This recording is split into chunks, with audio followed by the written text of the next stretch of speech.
नमस्कार, मैं हूं ब्रजेश चौकसी और आप देख रहे हैं हमारा खास कार्यक्रम अटेंशन। और अटेंशन में चर्चा होगी बीजेपी को शाही मंत्र की। विधानसभा चुनाव में केंद्रीय गृह मंत्री अमित शाह ने बीजेपी की कमान संभाल ली थी। नतीजा ये रहा कि बीजेपी को प्रदेश में भारी बहुमत मिला और अब लोकसभा चुनाव से पहले फिर अमित शाह बीजेपी को जीत का मंत्र देने मध्य प्रदेश आ रहे हैं।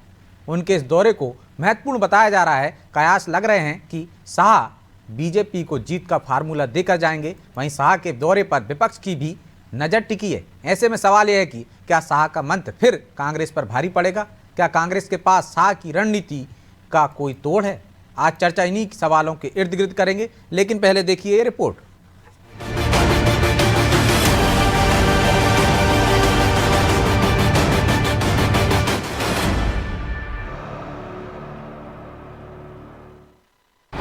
लोकसभा चुनाव की रेस, अमित शाह आ रही मध्य प्रदेश। बीजेपी के चाणक्य और केंद्रीय गृह मंत्री अमित शाह 25 फरवरी को मध्य प्रदेश का दौरा करेंगे। ठीक लोकसभा चुनाव से पहले उनका ये दौरा काफी अहम माना जा रहा है। वो ग्वालियर चंबल क्लस्टर यानी चारों लोकसभा क्षेत्र की प्रबंध समितियों की बैठक लेंगे। इस दौरान वो मध्य प्रदेश की 29 सीटों को कैसे जीतना है, इसका मंत्र भी देकर जाएंगे। जाहिर है कि विधानसभा चुनाव की कमान भी अमित शाह ने ही संभाली थी। इसके बाद बीजेपी ने मध्य प्रदेश में प्रचंड जीत हासिल की और अब 24 का रण से पहले फिर प्रदेश के नेताओं को वो फॉर्मूला देने जा रहे हैं जिसके दम पर वो क्लीन स्वीप कर सके। देखिए, मध्य प्रदेश में भारतीय जनता पार्टी का प्रत्येक कार्यकर्ता किस तरह से प्रत्येक बूथ पर मत प्रतिशत बढ़ा, इसके लिए लगा हुआ है। और मध्य प्रदेश की 29 सीटें भारतीय जनता पार्टी और मोदी जी के साथ हैं। इसलिए अमित शाह जी कार्यकर्ताओं में ऊर्जा का संचार करने के लिए और चुनाव में किस तरह से जनता के साथ कनेक्टिविटी बढ़ाई जा सके, उसके लिए लगातार दौरे कर रहे हैं। अमित शाह जी के दौरे के बाद भारतीय जनता पार्टी के कार्यकर्ता दुगनी ऊर्जा के साथ जनता के बीच में जुट जाएंगे। इधर अमित शाह के दौरे पर कांग्रेस ने भी नजर बना रखी है। वो अच्छे से ये जानती है कि शाह का दौरा उसके लिए 24 की चुनौती बढ़ा देगा। लिहाजा कांग्रेस अपनी तैयारी को तेज करने का दावा तो कर रही है, साथ ही शाह के दौरे पर तंज कसकर मनोवैज्ञानिक दबाव बनाने की कोशिश भी कर रही है। विधानसभा में कोई रणनीति नहीं थी। आप सब लोग कह रहे थे कांग्रेस की सरकार आ रही, मशीनें भी रणनीति में शामिल हो गई, परिणाम दूसरे आ गए।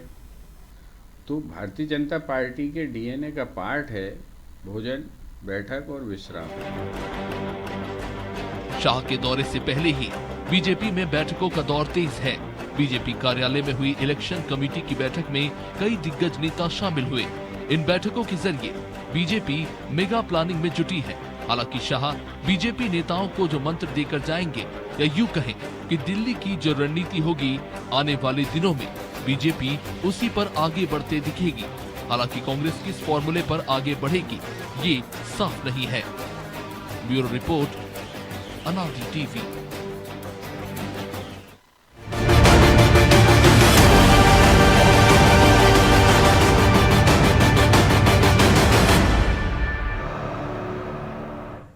तो इस मुद्दे पर चर्चा के लिए हमारे साथ जुड़ गए हैं वरिष्ठ पत्रकार अशोक शुक्ला और हमारे सहयोगी प्रभु पटेरिया।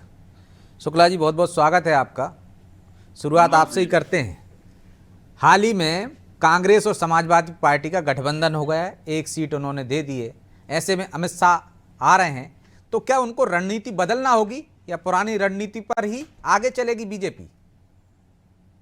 देखिए, भारतीय जनता पार्टी जो है वो अपने सबसे ज्यादा फोकस करती है, अपने संगठन पर फोकस करती है। तो अमित शाह जी का जो ये भोपाल दौरा है, उसके पहले भी हम लोगों ने देखा है, चाहे वो विधानसभा चुनाव 2018 के रहे हों। हालांकि तब अमित शाह जी ने जो एक लक्ष्य रखा था 200 के पार, वो पूरा नहीं हुआ था। लेकिन 2019 में देखें आप, जो इलेक्शन हुए थे, लोकसभा के इलेक्शन हुए थे, जिसमें भारतीय जनता पार्टी की 27 सीटें आई थी, 2 सीटें रह गई थी। क्षमा कीजिएगा, 28 सीटें आई थी, एक सीट रह गई थी। उसके पहले 2014 का इलेक्शन था, उसमें 2 सीटें रह गई थी। तो इस बार जो भारतीय जनता पार्टी की कोशिश है, वो पूरी 29 की 29 सीटों को जीतने का एक उनका लक्ष्य है।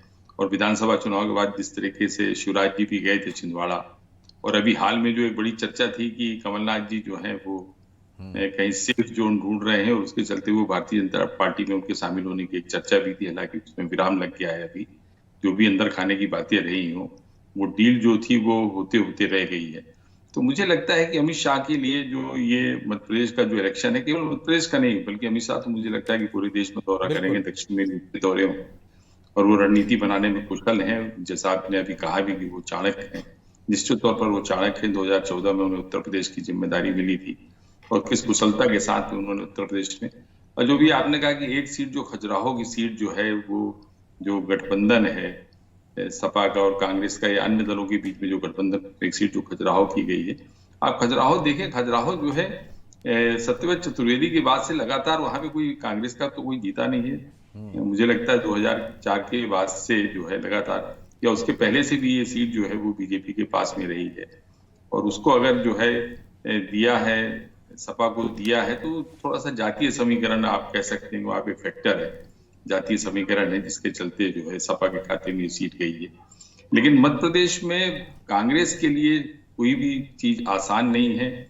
2023 के जो विधानसभा के चुनाव में थे, बड़ी उम्मीद थी कांग्रेस को कि उसकी सत्ता में वापसी होगी, लेकिन वो तो अभी आपने सुना था, प्रवक्ता कह रहे थे उनके कि रणनीति कुछ नहीं है, ना अमित शाह की रणनीति ना बीजेपी की रणनीति, हमारी तो सरकार बनी रही थी, वो तो अचानक रणनीति में ईवीएम आ गई, इस वजह से हम हार गए।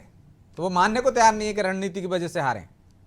वो अपनी कमजोरियों को नहीं आंक पा रहे हैं, उसको नहीं देख पा रहे हैं और वो लगातार जो है अन्य दूसरे कारणों को फोकस करते हैं, उसकी आलोचना करते हैं। तो सबसे बड़ा फैक्टर है वो ये है कि कांग्रेस के पास में अब जो है कोई राजनीतिक समझ बची नहीं है। जो एक राजनीतिक समझ होती है, जिसके चलते आज भारतीय जनता पार्टी आप देखिए न केवल विश्व की सबसे बड़ी पार्टी है, बल्कि किस तरह से उसका चुनावी प्रदर्शन रहता है, किस तरह से लोकसभा में उसकी सीटें आती है, कैसे वो विधानसभा चुनाव जीत लेती है। अभी छत्तीसगढ़ के बारे में ये कहा जा रहा था कि इस बार जो है कांग्रेस जो है फिर से जो है रिटेन कर लेगी, वहां पर उसकी सरकार बनेगी, लेकिन वहां भी देखिए भारतीय जनता पार्टी आ गई। तो कांग्रेस जो है जब तक अपनी कमियों को नहीं देखेगी तब तक जो है उसके लिए कोई राह आसान नहीं होगी, भले वो ईवीएम को दोष दे। असली बात यह है कि उसके पास में कोई नेतृत्व नहीं है और अमित शाह निश्चित तौर पर एक बड़े रणनीतिकार हैं और वो अगर मध्य प्रदेश में आ रहे हैं तो न केवल कार्यकर्ताओं में वो जोश भरेंगे, बल्कि वो एक अनुशासन का डंडा जो चलाते हैं, जिसके चलते हर कार्यकर्ता जो है अपनी जिम्मेदारी को समझने लगता है और उसी के तहत वो काम करता है। और सबसे महत्वपूर्ण बात तो ये देखना है कि जो कुछ सीटें ऐसी थी जो उनके लोकसभा के जो सदस्य थे वो विधानसभा चुनाव लड़े हैं, तो मुझे लगता है कि वो प्रत्याशियों के लिए फीडबैक भी यहाँ लेंगे कार्यकर्ताओं से, और संभवतः उनका ये दौरा जो हो रहा है वो प्रत्याशियों के संबंध में ही हो रहा है। बाकी चीजें तो होंगी ही, जो अंदर खाने की बातें होंगी वो हम लोग को कुछ समय बाद पता लगेगी। तो प्रभु जी, जब मध्य प्रदेश में कांग्रेस कमजोर है, उसमें कई कमियां हैं और नेतृत्व भी नहीं है, तब अमित शाह जैसे रणनीतिकार को यहाँ अपनी एनर्जी खर्च क्यों करने की जरूरत पड़ रही है? उनको इसकी जगह कहीं दूसरे राज्यों में वो एनर्जी लगानी चाहिए। और क्या रणनीति हो सकती है, टिकट का फार्मूला क्या हो सकता है? मैं चाहूँगा कि दर्शकों को आप उस पर भी प्रकाश डालें थोड़ा सा। देखिए ब्रजेश जी, जब कोई युद्ध होता है तो सेना ये जो लगातार जीतती हुई सेना है, वो सेना को ये लगता है कि हम तो हर किसी को हरा रहे हैं, तो कोई छोटी सी टुकड़ी या सेना भी उसको हरा देती, क्योंकि वो मद में होती है जीत की। वो उस समय शांत बैठ जाती है, सुस्त बैठ जाती है और वो चुनाव हार जाती है। 2018 का जो मध्य प्रदेश विधानसभा का चुनाव था, वो लगभग यही चुनाव था कि 2018 में बीजेपी को लग रहा था हम तो लगातार जीतते चले आ रहे हैं और उनने उसको समझा नहीं। और देखिए माहौल ऐसा बना कि जो मध्य प्रदेश में कांग्रेस की सरकार बन गई। हालांकि बाद में वो 15 ही महीने चल पाई, ये अलग बात है किन्हीं कारणों से, लेकिन वही चीज़ यहाँ पर है। अमित शाह, यदि हम 23 के विधानसभा चुनाव के नज़रिए से देखते हैं तो अमित शाह ने तब भी आए थे, अमित शाह ने दौरे किए थे और ग्वालियर में उनने आखिरी अपनी बैठक की थी कार्यकर्ताओं की, और वहाँ उनने कहा था कि अब मुझे लग रहा है कि हम मध्य प्रदेश में सरकार बना रहे हैं। इतनी सीटें, एक फिगर उनने दिया था कि हम इतनी से 140 सीटें जीतेंगे मध्य प्रदेश में, और अब मैं यहाँ से संतुष्ट हूँ। उसके बाद उन्होंने कोई बैठक नहीं ली थी मध्य प्रदेश में। तो ये अमित शाह, वो चूंकि बीजेपी के कुशल रणनीतिकार हैं, एक ऐसे नेता हैं जिसके सामने सारे नेता काम करने को उतारू हो जाते हैं, चाहे कितना ही बड़ा क्यों ना हो देश का। तो वो अमित शाह आते हैं मैदान में, खुद होकर बैठक लेते हैं, नीचे के कार्यकर्ता से मिलते हैं, बूथ लेवल तक का फीडबैक लेते हैं। एक भोपाल एयरपोर्ट का उदाहरण है कि वो अमित शाह यहाँ से गुजर रहे थे एयरपोर्ट पे, तो या बाकी तमाम बड़े नेता इधर उधर चुनाव प्रचार में थे, तो कुछ कार्यकर्ताओं को, जिले के जो पदाधिकारी उनको वहाँ भेज दिया गया। उनको विदाई के मौके पर। तो प्लेन में चढ़ते चढ़ते उन्हें पलट के पूछा कार्यकर्ता से कि भाई आप क्या देखते हो? तो बोले साहब फलाने बूथ का इंचार्ज हूँ मैं उधर का। तो उन्होंने कहा कि कितने बूथ का दौरा किया आपने? तो उनको जवाब देते नहीं बिना एक ने जो बगल में खड़ा था उसने कहा मैं 3 बूथ में गया हूँ साहब, आज ही गया था 3 बूथ में। बोले झूठ बोलते हो। ये बोलकर वो पलटकर प्लेन में चढ़कर चले गए। तो वो अमित शाह है जो एक एक आदमी को ये इशारा करते हैं, उसको ये सजग करने की कोशिश करते हैं कि तुम पर नजर है किसी की। यदि बीजेपी का केंद्रीय स्तर का नेता, केंद्रीय गृह मंत्री जो राष्ट्रीय अध्यक्ष भी रहा हो, सर्विस और चुनाव की कमान संभाल रहा हो, यदि एक आम कार्यकर्ता बूथ लेवल के पदाधिकारी से यदि उसके बूथ के बारे में पूछ रहा है तो वो अपने 4 लोगों को बताएगा, बाकियों को बताएगा। बाकी लोग भी सक्रिय होंगे, यार पार्टी हम पर नजर रखे हुई है, क्योंकि उसने कहा कि मैं गया था, उन्होंने कहा कि तुम नहीं गए थे, झूठ बोल रहे हो। तो ये अमित शाह की रणनीति है कि वो नीचे तक चार्ज करना कार्यकर्ताओं को, कहीं कोई कमी ना रह जाए। कैंडिडेट की मामला है तो बैठकें हो चुकी हैं। बीजेपी लगभग ये तय कर लिया है कि जो 5 सांसद जो लोकसभा से हटकर विधानसभा चुनाव जीते हैं वो और छिंदवाड़ा हारवी सीट पर पहले उनके कैंडिडेट आएंगे बीजेपी के, और इस बाकी के बाद में आएंगे। तो कैंडिडेट के मामले में तो मध्य प्रदेश वालों को कोई चिंता करने की जरूरत है नहीं, क्योंकि आलाकमान ने तय कर लिया होगा वही लोग उम्मीदवार होंगे। लेकिन वोट प्रतिशत कैसे बढ़ाया जाए, मध्य प्रदेश में 28 से 29 सीटें कैसे की जाए, और मध्य प्रदेश वो सेंट्रली लोकेटेड स्टेट है। आप यहाँ पे जो भी रणनीति, जो भी संदेश देंगे वो महाराष्ट्र में भी जाएगा, वो छत्तीसगढ़ भी जाएगा, राजस्थान भी जाएगा, उत्तर प्रदेश तक भी उसकी हवा चलेगी। तो पूरा संदेश देना मध्य प्रदेश में ही किए जाते हैं। बिल्कुल, मध्य प्रदेश प्रयोगशाला ही है एक तरीके से संघ बीजेपी की। यहाँ से संदेश पूरे देश में जाता है। आप क्यों वहाँ जाकर आप लोगों को कह रहे हो कि भाई आप काम नहीं कर रहे हो, आपको और काम करने की जरूरत है, जहाँ की आप मजबूत स्थिति में खड़े हो। तो निश्चित तौर पर इसका असर वहाँ जाता है जहाँ कमजोर है पार्टी। वहाँ के लोगों को भी एक्टिव होती है कि अब अमित शाह हमारे यहाँ भी आने वाले हैं तो हमको भी यही चीज़ों को फॉलो करना पड़ेगा। तो खुद काम करके आदमी तैयार हो जाता है कि जब आए तो उनको प्रशंसा मिले। लेकिन प्रशंसा मिलती है नहीं मिलती है तो अलग बात है। लोगों को चार्ज करने का काम जो है वो बहुत बखूबी अमित शाह करते हैं, इसलिए वो आते हैं। तो अमित शाह चार्ज करते हैं अशोक जी, लेकिन एक चुनाव का एक ही फार्मूला रहता है। उस चुनाव का फार्मूला हमने देखा है, एक राज्य का दूसरे राज्य में काम नहीं करता, एक चुनाव का दूसरे चुनाव में असफल हो जाता है। पिछली बार 2023 की बात कर रहे हैं, अमित शाह ने एक फार्मूला दिया था कि जो विरोधी दल के लोग हैं या जो निर्दलीय हैं उनको मजबूत करो ताकि हम कांग्रेस को हरा सकें। अब तो विरोधी दल एक तरह से समाजवादी पार्टी उनके साथ ही आ गई, और भी छोटे मोटे दल आ सकते हैं। ऐसे में क्या रणनीति में बदलाव करने की जरूरत है मध्य प्रदेश के लिहाज से? देखिए, मध्य प्रदेश में 2 चीजें हैं। आप ये देखिए, जो लोकसभा की सीटें हैं, सबसे बड़ी जो चीज है वो ये है कि जो लोकसभा के चुनाव होंगे वो राष्ट्रीय नेतृत्व को ध्यान में रखते हुए चुनाव होंगे। जो सबसे बड़ा मुद्दा होगा कि ये होगा कि देश का प्रधानमंत्री कौन बनेगा। अभी आप देखिए, जैसे जैसे ये चुनाव की तारीखें नजदीक आती जाएंगी, ये चुनाव जो है राहुल गांधी बनाम जो है मोदी होगा या और कोई दूसरा नैरेटिव जो भारतीय जनता पार्टी सेट करेगी, उसी के इर्द चुनाव चलेगा। उसमें आपका जो राम जन्मभूमि है, सनातन धर्म है, बहुत सारे मामले हैं, ऐसे मामले हैं। धारा 370 का ही ये मामला जो बीजेपी के राज में जो समाप्ति हुई है, एक बड़ा मैटर था। ये लंबे समय से ये बड़ा विवादित मैटर था और ये लगता था कि ये कभी देश में हो पाएगा कि नहीं हो पाएगा। लेकिन मोदी जी ने जो है बहुत सारे ऐसे चुनौतीपूर्ण फैसले लिए हैं जिसको लेकर जो है जल्दी कोई साहस नहीं करता। आज देश में जो मोदी जी की स्वीकारोक्ति है, जन स्वीकारोक्ति है, उसको लेकर तो कोई सवाल करे। ये पूरा चुनाव जो होगा वो होगा कि नेतृत्व किसके हाथ में रहता है। और जो अभी पटेरिया जी कह रहे थे कि लगभग ये तय है कि मतलब मध्य प्रदेश में लोकसभा चुनाव कौन लोग लड़ेंगे, जो मेरे पास में जो कुछ जानकारियां हैं उसके मुताबिक यहाँ बड़ा ड्रास्टिक चेंज होगा। बहुत सारे नए चेहरे आएंगे जो 4 बार के और 5 बार के सांसद हैं। समझौता पार्टी उनके स्थान पे कुछ नए लोग लाएगी। और अभी जो इनका अमित शाह जी का दौरा हो रहा है उसमें कुछ एक सर्वे है, जो सर्वे की रिपोर्ट भी उनके सामने रखी जाएगी और उसमें देखना ये है कि अब नए प्रत्याशियों के संबंध में अगर कोई चर्चा होनी तो इसी बैठक में होगी। उसका फीडबैक भी जो है वो लेंगे। और जो आपने कहा कि मुद्दों की बात जो है, कांग्रेस को अगर कहीं किसी के गठबंधन का फायदा मिल रहा है उससे कोई बड़ा अंतर नहीं पड़ेगा। थोड़ा सा जातीय समीकरण को लेकर कांग्रेस जो है कुछ सपा के साथ में या अन्य दलों के साथ में अपना जो है कुछ गठजोड़ बनाएगी वो, लेकिन उससे कोई बड़ा अंतर नहीं पड़ेगा। और जितनी सरकार होती है राज्य में उसमें लोकसभा आदमी ये देखता है कि आखिर साहब इसकी उपयोगिता किसकी है। तो आज मान लीजिए कांग्रेस का कोई सांसद हो जाएगा तो मध्य प्रदेश में क्या करेगा, सरकार किसकी बन रही है। सबसे बड़ा फैक्टर ये होता है चुनाव में कि मतदाताओं को प्रभावित करता है कि सरकार किसकी बन रही है। तो हर मतदाता के मन में ये बात है कि देश का प्रधानमंत्री मोदी जी बने और केंद्र में जो है भाजपा की सरकार बनेगी, ऐसी एक धारणा जो है जनता के बीच में हम लोग देख रहे हैं। और मध्य प्रदेश में तो ऑलरेडी जो है बीजेपी की सरकार है, तो मुझे लगता है कि यहाँ पे मेहनत जरूर कर रहे हैं, कोई चूक ना हो जाए, जैसा भी पटेरिया जी भी कह रहे थे, आपने भी कहा है कि इस वजह से जो है अमित शाह आ रहे हैं। बाकी मध्य प्रदेश में किसी तरह की कोई चुनौती है नहीं बीजेपी को, कोई राजनीतिक चुनौती का सामना बीजेपी को नहीं करना पड़ रहा है। तो कोई चुनौती नहीं है पटेरिया जी, लेकिन नए चेहरे उतारने की बात तो बीजेपी भी कर रही है लगातार। कांग्रेस ने तो कह ही दिया कि 50% नए चेहरे देंगे। जब कांग्रेस के पास नए चेहरे उतारने की बात हो रही और कुशल रणनीतिकार दूसरी तरफ अमित शाह है, तो इसका कोई तोड़ है क्या उनके पास? अमित शाह का कोई तोड़, भाजपा के संगठन का कोई तोड़ कांग्रेस के को मुकाबला कर सके मध्य प्रदेश में? देखिए ब्रजेश जी, भाजपा और कांग्रेस की आज की राजनीति को समझना है तो ऐसे समझिए इसको कि राहुल गांधी या कांग्रेस जो बीजेपी की पथ प्रदर्शक है, ये जाति का मुद्दा छेड़ते, बीजेपी जातिवाद को अपने सिस्टम में अपना लेती है। उन्होंने कहा कि राष्ट्रपति हमने आदिवासी दे दिया, महिला प्रधानमंत्री ओबीसी है। उन्होंने कहा कि हम राज्य सूचना आयुक्त, देश का सूचना आयुक्त, ठीक चुनाव के बीच में उन्होंने कहा कि हमने एससी दिया। अभी यदि मध्य प्रदेश से जो राज्यसभा में गए हैं उनको यदि देख लिया जाए तो वो भी बिल्कुल उसी वर्गों से आए हैं, 2 एससी के हैं, 2 ओबीसी के हैं। उसमें फ्लेवर और है कि किसान भी है, उसमें एक संत भी है, उसमें महिला भी है।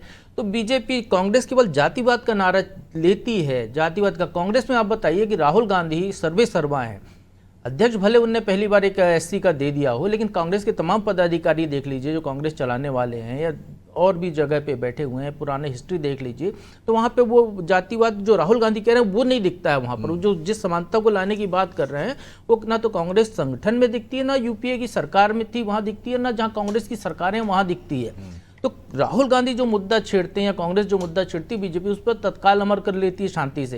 उन्होंने गारंटी की बात की थी कर्नाटक में, मध्य प्रदेश और छत्तीसगढ़ के चुनाव की पहले भी गारंटी की बात की थी। मोदी ने कहा कि तमाम गारंटियों की गारंटी मोदी है, मोदी गारंटी है।